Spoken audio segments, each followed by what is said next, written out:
ও মাই god, আজীবনের জন্য football থেকে নিষিদ্ধ এমবাপ্পে। মেসিকে নিয়ে ঠাট্টা করায় এমবাপ্পেকে কঠিন শাস্তি দিলেন ফিফা।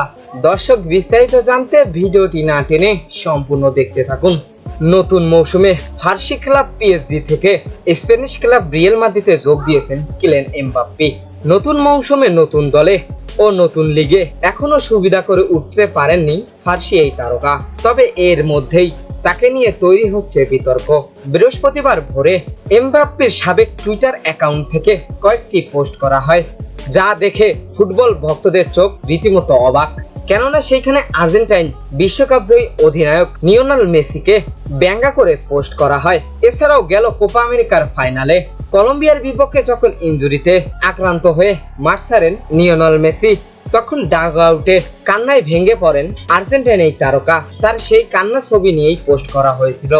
অন্যদিকে পর্তুগিজ তারকা ক্রিস্টিয়ানো রোনালদোকে প্রশংসায় ভাসানো হয়েছে। 5 বারের ব্যালন ডিওর জয়ী ফুটবলারকে সর্বকালের শ্রেষ্ঠ ফুটবলারকে উপাধি দেওয়া হয়। যেই পোস্টগুলো নিয়ে এখন ফুটবল পাড়ায় চলছে আলোচনা সমালোচনা। অনেকেই মনে করছেন সেটা ইচ্ছে করে করেনি এমবাপ্পে, আবার অনেকেই মনে করছে সেটা ইচ্ছা করেই করছে। তবে এই বিষয় নিয়ে এ পর্যন্ত মুখ খোলেনি এমবাপ্পে, এবং এই বিষয় নিয়ে এমবাপ্পে মুখ না খুললেও এবারে রেগে গিয়েছেন ফিফার চেয়ারম্যান। আজীবনের জন্য ফুটবল থেকে নিষিদ্ধ করলো এমবাপ্পেকে। মেসিকে নিয়ে ঠাট্টা করায় এমবাপ্পেকে ফুটবল থেকে নিষিদ্ধ করা হয়েছে। তো দর্শক, মেসিকে নিয়ে ঠাট্টা করায় ফুটবল থেকে এমবাপ্পেকে নিষিদ্ধ করলো ফিফা। এই বিষয়টি আপনাদের কাছে কেমন লেগেছে জানিয়ে দেবেন। এই বিষয়ে আপনাদের গুরুত্বপূর্ণ মতামত আমাদের ভিডিওর কমেন্ট বক্সে।